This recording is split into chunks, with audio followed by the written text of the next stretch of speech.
ரஜினிகாந்த் இருக்காருங்களா, அவருக்கு கொலைகால ஷூட்டிங். அந்த படத்தில் வந்து அவர் சார் ஆக்ட் பண்ணிருந்தார். ஆக்ட் பண்ணோன்னா நான் நினச்சேன், என்னடா இப்படி இருக்காரு, இவருக்கு போய் மேக்கப் போடணுமா அப்படின்னு நினச்சேன். அவர் சொன்னார், எனக்கு ஒரு நாள் நீங்கள் வந்து காத்துக்கிட்டு இருந்து மேக்கப் போடுங்க அப்படின்னாரு.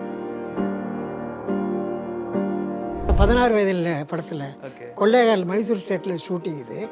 அப்போ வந்து இவர் ஒன்று சொல்ல அவர் ஒன்று சொல்ல ஒரு கோபமாக வந்துட்டார். அப்புறம் இவர் திருப்பி நான் கூப்பிட்டு போனேன். இல்லை இல்லை, அவர் பெரிய டைரக்டர் ஆகிடுவார், நீ அவர் கூட ஒரு பண்ணால் பெருசாக வருவாங்க ராஜர், வாங்க ராஜன் அப்படின்னு அவர் பாக்யராஜில் ராஜன் தான் கூப்பிடுவோம். அப்படி கூப்பிட்டு போனது. ஆனால் 2 நாளைக்கு முன்னாடி தான் போய் இப்போ சாரை பார்த்துட்டு வரலாம் அப்படின்னு வந்து என் டைரியில் கேபிஆர்னு போட்டு நம்பர் எழுதி வச்சுருப்போம், ஃபோன் நம்பர். ஃபோனில் பேசுவேன், என்ன மூர்த்தி என்ன வேணும் பாரு, ஏதாவது கொஞ்சம் சின்ன ஹெல்ப் சார்னாக்கா போட்டு விட்றேன் அப்படிம்பாரு.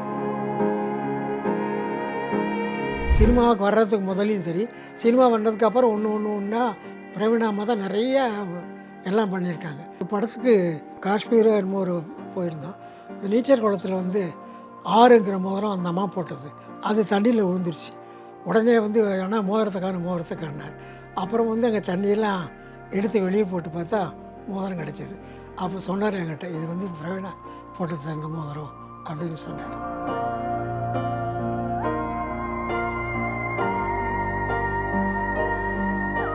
வாவ் தமிழா நேயர்களுக்கு வணக்கம்.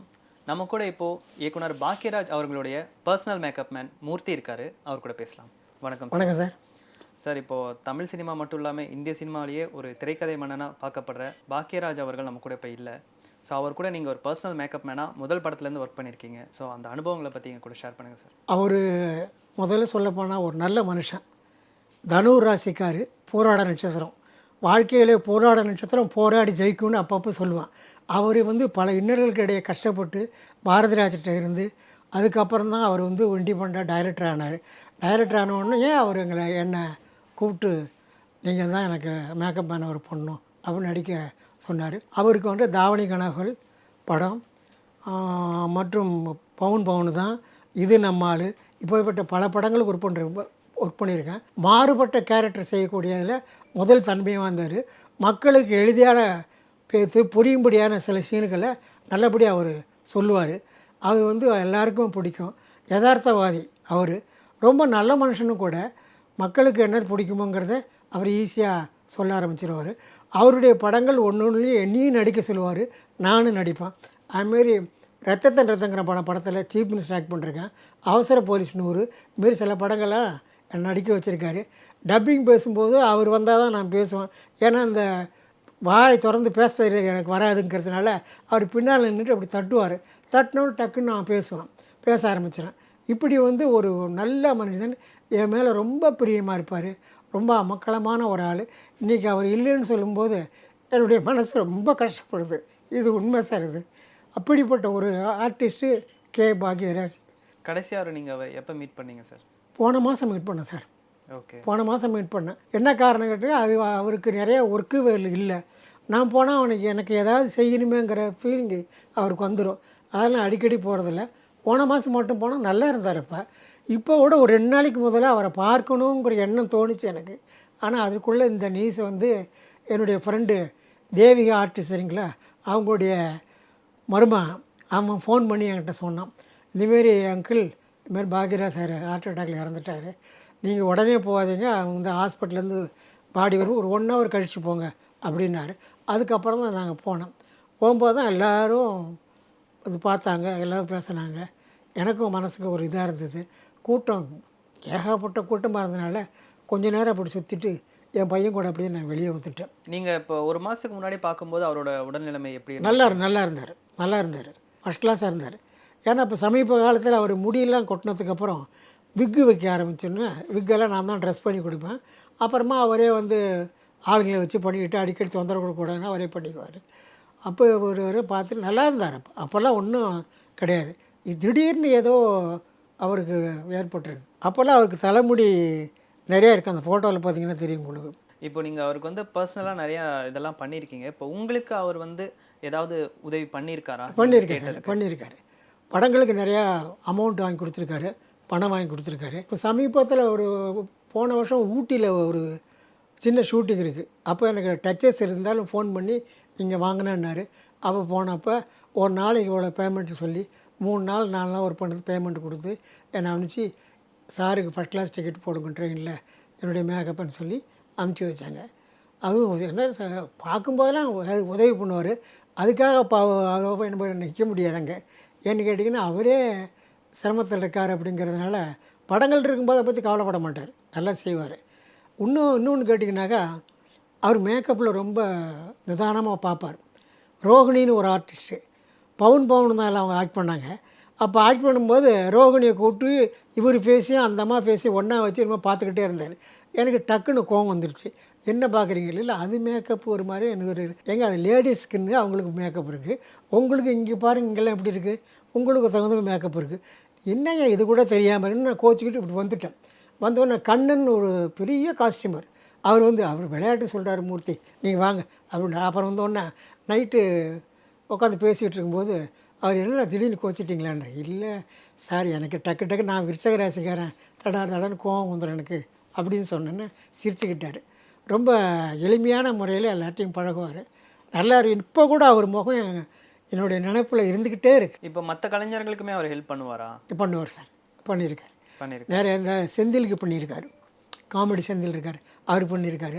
கல்லாப்பட்டு சிங்காரன்னு ஒரு ஆர்டிஸ்ட் இருந்தார், அவருக்கு பண்ணியிருக்காரு. நிறைய படங்கள் நிறைய படங்களுக்கு அவருக்கு பிடிச்ச ஆளுங்கள்லாம் அவங்க சொல்ல ஆரம்பிச்சிருவார். இல்லைன்னா அவர் என்ன சொல்லுவார்னா, அண்ணன் மூர்த்தி அண்ணன் பாருங்கள் இந்த அவர் சொல்லுவார் உங்களுக்கெல்லாம் பாரு. நிறைய பேர் ஹெல்ப் பண்ணியிருக்காரு. சும்மா வாசல் நிற்கிற ஆள் செந்தில்லாம் பாக்யராஜை பார்த்துட்டு தான் பெரிய ஆளானார். சிவராமன் ஒரு ஆர்டிஸ்ட், அவன் இப்போ இறந்துட்டான் அந்த பையன், அவனுக்கும் நிறையா ஒர்க் பண்ணியிருக்காரு. நிறைய பேருக்கு ஹெல்ப்பிங்லாம் பண்ணியிருக்காரு. நீங்கள் ஃபஸ்ட்டு படத்தில் சுவரில்லா சித்திரம் படத்தில் பாக்யராஜுக்கு மேக்கப் போடும்போது நீங்கள் யோசிச்சிங்களா இவர் பிற்காலத்தில் இவ்வளோ பெரிய ஒரு ஆக்டராக வருவாருன்னு உங்களுக்கு ஒரு ஐடியா இருந்துச்சா, இல்லை யதார்த்தமாக போட்டு? சுவரில்லா சித்திரத்துக்கு நான் ஒர்க் பண்ணல, சூறாவளி என்னோட அசிஸ்டண்ட் ஒர்க் பண்ணார். கோபிநாத் கேஆஜியோடைய அண்ணன் படம், அதுக்கு அப்புறம் படம் தான் ஒர்க் பண்ணேன். அப்போ நான் இவ்வளோ பெரிய ஆர்டிஸ்ட்டாக வருவாருங்கிறது எனக்கு தெரியாது. ரஜினிகாந்த் இருக்காருங்களா, அவருக்கு கொலைகால ஷூட்டிங்கு. அந்த படத்தில் அவர் சார் ஆக்ட் பண்ணிருந்தார். ஆக்ட் பண்ணோன்னா நான் நினச்சேன் என்னடா இப்படி இருக்காரு, இவருக்கு போய் மேக்கப் பண்ணணுமா அப்படின்னு நினச்சேன். அவர் சொன்னார், எனக்கு ஒரு நாள் நீங்கள் காத்துக்கிட்டு இருந்து மேக்கப் போடுங்க அப்படின்னாரு. என்னான்னு பார்த்து கேட்டா துடிக்குங்கரங்கள், ஜானி, நீ பல படங்களுக்கு அவர் ஒர்க் பண்ண வச்சார். அப்போ நான் மேக்கப் ரூம்லேயே தூங்கிட்டேன். அவர் என்ன இப்போ யாருக்காக காத்துட்ருங்கன்னாரு. உங்களுக்காக தான் சார். இப்போ எப்படி காத்துட்ருக்கீங்களா அப்படின்னு கிண்டலாக பேசினார்.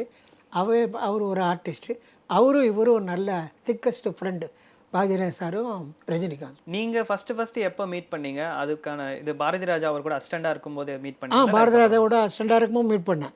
அம்மன் கிரியேஷனில் எஸ்ஏ ராஜகண்ண படத்தில் ஒர்க் பண்ணும்போது ஒரு அசிஸ்டன்ட் டைரக்டர் இருந்தார். அப்போ பாரதி ராஜாவுக்கு ஒரு அசிஸ்டன்ட் டைரக்டர் இருந்தார். அதுலேருந்து நல்லா ஒர்க் பண்ணிட்டு இருந்தார். அப்போ போய் இவர் சில சீன்ஸ் எல்லாம் சொல்ல ஆரம்பிப்பார் தனியாக உட்காந்துட்டு. அப்போ நல்லா இருக்கும் போகிறது. அதுக்கப்புறம் தான் இவர் கோபிநாத் கேஆர்ஜி அண்ணா சுவரில்லா சித்திரம் சொன்னீங்க கேட்டிங்களே, அந்த படத்தை டைரக்டரை போட்டாங்க.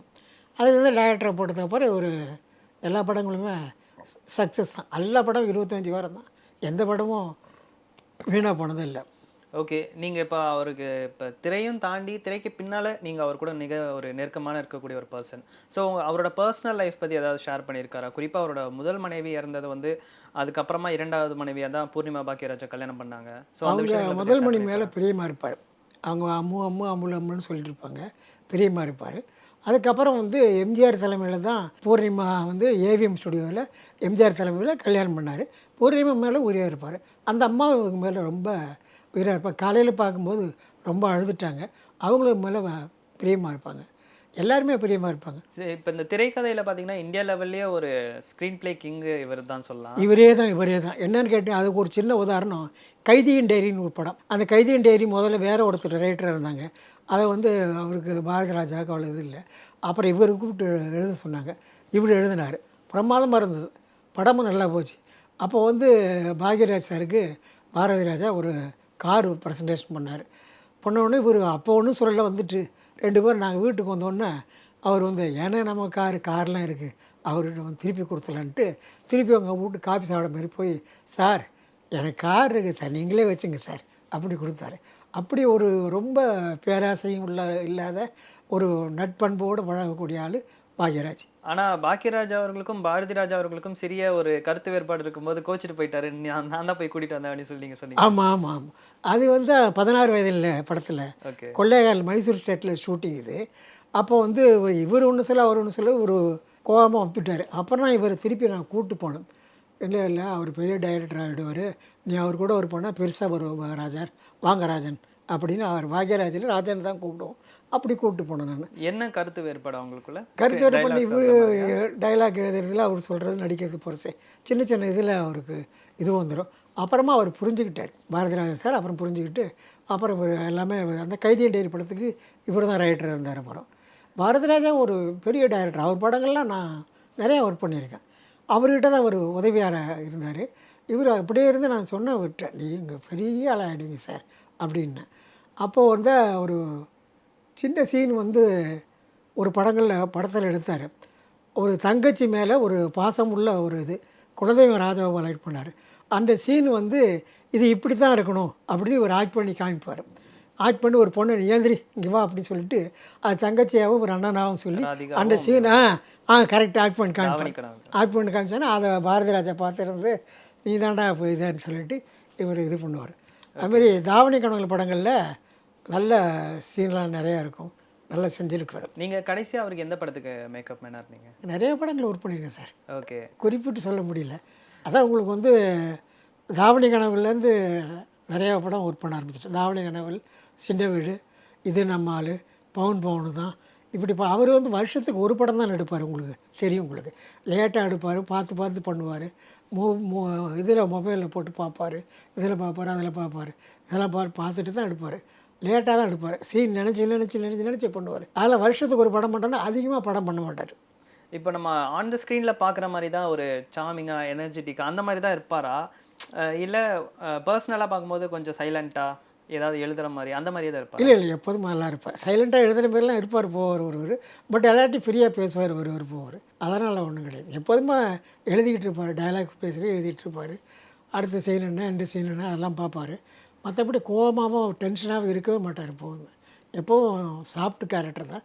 பட் ஆக்டிங் சரியாக வரலன்னா அசிஸ்டன்ட் டைரக்டர் கூப்பிட்டு சஞ்சீவி அதை போய் சொல்லியா சரியாக வரல போய் பாருங்கள் அப்படிம்பார்.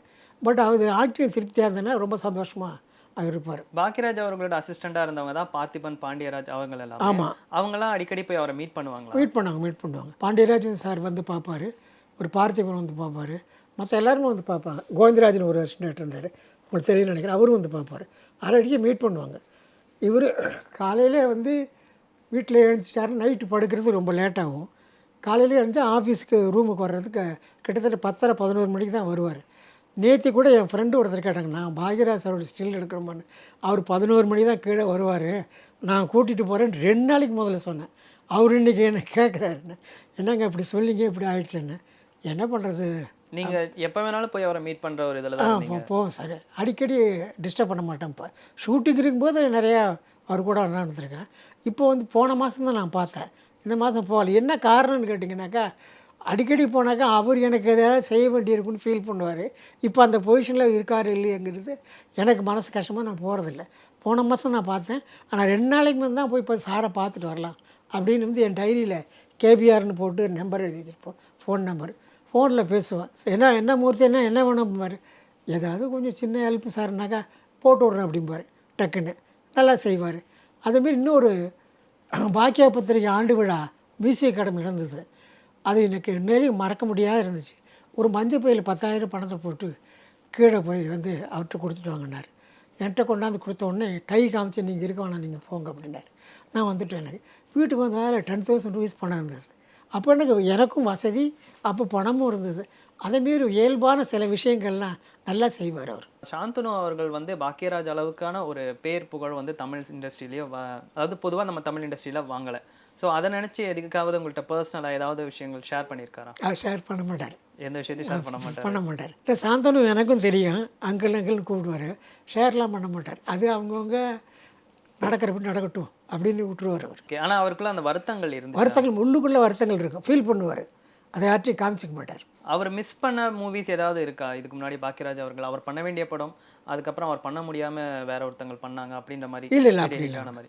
அவர் எழுதின படத்தெல்லாம் அவரே தான் அவர் நடிச்சாரா? எழுதுகிற படத்தில் அவரே தான் நடிப்பார். அதுக்கான காரணம் என்ன?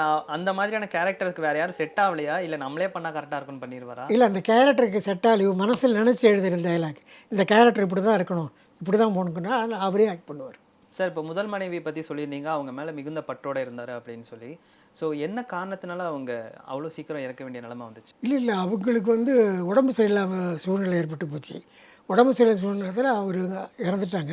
இறந்த ரொம்ப நாள் வரைக்கும் இவருக்கு அவங்க நினைப்பாக இருப்பார். அவங்க மேலே ரொம்ப பிரியமாக இருப்பார். ஏன்னா இவருக்கு வேண்டிய வசதிகள்லாம் எல்லாமே சினிமாவில் இப்படி இருக்கணும் இப்படி இருக்கணும் சொல்லி கொடுத்தது பூரா பிரவீணா மேடம் தான். அதனால் அவங்க மேலே ரொம்ப பிரியம் ஜாஸ்தியாக இருப்பார். எப்போதுமே வந்து இவருங்க அம்மாவை அப்பாவை ரொம்ப நேசிக்கக்கூடியவர். அதேமாரி பிரவீணா அம்மாவையும் இவங்களுக்கு ரொம்ப பற்றுதலாக இருந்தார். பட் ரெண்டாவது வந்து பூர்ணிமா கல்யாணம் பண்ணிக்கிறது வந்து ஒரு படங்களை ஆக்ட் பண்ணும்போது அவர் கல்யாணம் பண்ணிக்கிட்டார். அப்போ பூர்ணிமா வந்து ரொம்ப அவங்களும் ரொம்ப பிரியமானவங்க, நல்லவங்க, தங்கமானவங்க அப்படின்னு சொல்லலாம். இப்போ பாக்கியராஜ் அவர்கள் ஏர்லி ஸ்டேஜில், அதாவது அவர் சினிமாவுக்கு வர்றதுக்கு முன்னாடி அந்த கஷ்டத்துல இருந்தப்போ வந்து பிரவீணா அவர்கள் வந்து சப்போர்ட்டா இருந்தாங்களா? ஆமாம், சப்போர்ட்டாக இருந்தாங்க. அதனால தான் பிரவீணா மேலே அவங்களுக்கு பிரியம். சினிமாவுக்கு வர்றதுக்கு முதலையும் சரி, சினிமா வந்ததுக்கப்புறம் ஒன்றா பிரவீணா அம்மா தான் நிறைய எல்லாம் பண்ணியிருக்காங்க. அதுக்கப்புறம் தான் இவருக்கு பிரவீணா மறக்க முடியாத ஒரு சூழ்நிலை இருக்கும். அவர் நினச்சிக்கிட்டே இருப்பார் எப்போதுமே. பிரவீணான்னா நினச்சிட்டு இருப்பார். எல்லாருக்கும் தெரியும். அதாவது நாங்கள் ஒரு படத்துக்கு இதுக்கு போயிருந்தோம், காஷ்மீர் என்னமோ ஒரு போயிருந்தோம். அந்த நீச்சல் குளத்தில் வந்து ஆறுங்கிற மோதிரம் அந்த அம்மா போட்டது, அது தண்ணியில் விழுந்துருச்சு. உடனே வந்து ஆனால் மோதிரத்தை காணார். அப்புறம் வந்து அங்கே தண்ணியெல்லாம் எடுத்து வெளியே போட்டு பார்த்தா மோதிரம் கிடச்சிது. அப்போ சொன்னார் என்கிட்ட, இது வந்து பிரவீணா போட்டது சார் இந்த மோதிரம் அப்படின்னு சொன்னார். ஸோ அந்த அளவுக்கு அவங்க மேல அந்த ஒரு அளவுக்கு பற்றோட அவங்க மேலே இருந்தாரு. பிரியமாக இருப்பார். பூர்ணிமா மேலே உயிரும் பிரியமாக இருப்பார். அவங்க மேலேயும் ரொம்ப இதாக இருப்பார். காலையில் நான் அவங்கள பார்க்கும்போது கண் கலங்கி நின்றுட்டு இருந்தது. என் மனசுக்கு ரொம்ப கஷ்டமாக இருந்தது. சார் என்ன நினைக்கிறாரு, பூர்ணிமா அப்படியே செஞ்சு கொடுத்துருவாங்க. அவங்களோட கல்யாணத்தையுமே வந்து எம்ஜிஆர் அவர்கள் தான் வந்து நடத்தி வச்சாங்க. ஆமாம், எம்ஜிஆர் எம்ஜிஆர் மேல மிகுந்த பற்று இருக்க ஒரு பர்சன் தான் வந்து கே. பாக்கியராஜ் அவர்கள். எதனால அவ்வளோ பற்று? எம்ஜிஆர் மேலே வந்து எம்ஜிஆர் வந்து இவரோட ஆக்ட் பண்ண படங்கள்லாம் அவருடைய பேரோ புகழோ போகிறது ஏதோ ஒன்று சொல்லிகிட்டு இருப்பார். அப்படி பண்ணிகிட்டு இருக்கும்போது எம்ஜிஆர் தானாகவே இவர் மேலே ரொம்ப பிரியமாகி பற்றத்தில் ஆகிட்டார். பற்றத்தில் ஆனதுக்கப்புறம் கல்யாணம்னு சொல்லும்போது எம்ஜிஆரே வந்து நடத்தி வச்சார். அது உங்களுக்கு நல்லா தெரியும்னு நினைக்கிறேன். ஏவிஎம் ஸ்டுடியோவில் அந்த மேரேஜ் நடந்துச்சு. ஸோ அதுக்காக நிறையா விஷயங்கள் பண்ணாங்களாமா? இது ஏவிஎம் ஸ்டுடியோலேயே ஆமாம் ஆமாம், நிறையா பண்ணாங்க. இவர் எம்ஜிஆர் வராருங்கிறதுக்கு தான் அது ரோடு போடுறது, அது போடுறது, பூ ஃப்ளவர் போக்குவரத்து எல்லாம் பண்ணிகிட்டு இருந்தாங்க. அப்போ வந்து அந்த மேரேஜ் டைம் போது நான் கொஞ்சம் லேட்டாக கொஞ்சம் என்ட்ரி ஆகும்போது அங்கே இல்லையா அவருக்கு மேரேஜ் ஆகி போகுது, சீக்கிரம் போங்க அப்படின்னு போனார்.